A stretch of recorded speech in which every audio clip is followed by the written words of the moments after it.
যি কৰিলে কৰিলে মই যি কৰিলে কৰিলে মই একো মোৰ যোৱা প্ৰতি কোনো নাই। মোৰ ল'ৰাকেইটা সংস্থাপনৰ কাৰণে ল'ৰাকেইটা ডাঙৰ দীঘল কৰিবৰ কাৰণে মোৰ মানুহজনী আকৌ মই আহিলে মই আকৌ গ্ৰহণ কৰি ল'ম।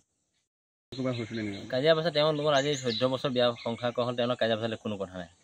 তেওঁ যোনদিনা গৈছিল তেওঁ আগদিনাখন তাৰমানে তেওঁ ৰাতি 1টা বজাত মই ৰাতিপুৱা গ'লোঁ ৰাইজলৈ হুঁচৰি গাবলৈ। পাছবেলা গ'লোঁ ডেকালৰ পাৰ্টিৰ লগত, ৰাতি গ'লোঁ মন্দিৰৰ পাৰ্টিৰ লগত হুঁচৰি মেলি গাওঁতে ৰাতি 11টা বজাত মই ঘৰলৈ আহিলোঁ। ঘৰলৈ অহাৰ পিছত তেওঁ ভাত পানী খাই তেওঁ শুলে, ময়ো শুলোঁ। তেওঁ ডাঙৰ ল'ৰাটোৱে তেওঁ শুলে, সৰু ল'ৰাটোৱে মই শুলোঁ। খোৱা অৱস্থাত তেওঁ তাৰমানে ৰাতি 1টা বজাত তেওঁ বেলেগ মানুহ এজনৰ লগত টেংকেটৰ তলত কথা পাতি আছিলে মোবাইলত। তাত মই অকস্মাতে সাৰ পাই দেখোঁ যে ভুনমুনীয়া কথা পাতি আছে।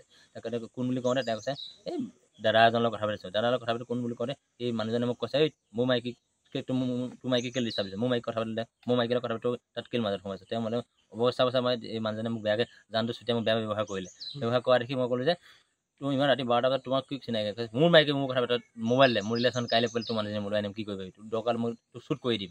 দেখিছ না আমি ড্ৰেছ পিন্ধি তোক শ্বুট কৰি দিম। তই মোক একো কৰিব না, আইন ভালৰ পৰা একো কৰিব না। মোৰ জানো মই জানো আৰ্মি মানুহ, শ্বুট কৰি দিম। তাত মই ভয় খালোঁ। শ্বুট কৰি মানুহজনী ধৰি পেলাই দুচাট মাৰিলোঁ। মৰা দেখি পেলাই তাৰ লগে বহুত কষ্ট পালোঁ বুলি কৈ মানুহে কান্দিলে। কান্দি মই আকৌ তেওঁক মৰম চেনেহ কৰি মেলি ৰাতিপুৱা থাকিলোঁ। ৰাতিপুৱা তেওঁ মেডিকেল কৰাই মেলি 2 দিন থাকিল। তাৰ পিছত 3 দিনমান থাকিলে, তাত ছেকেণ্ড দিনাখন তেওঁ গুচি গ'ল।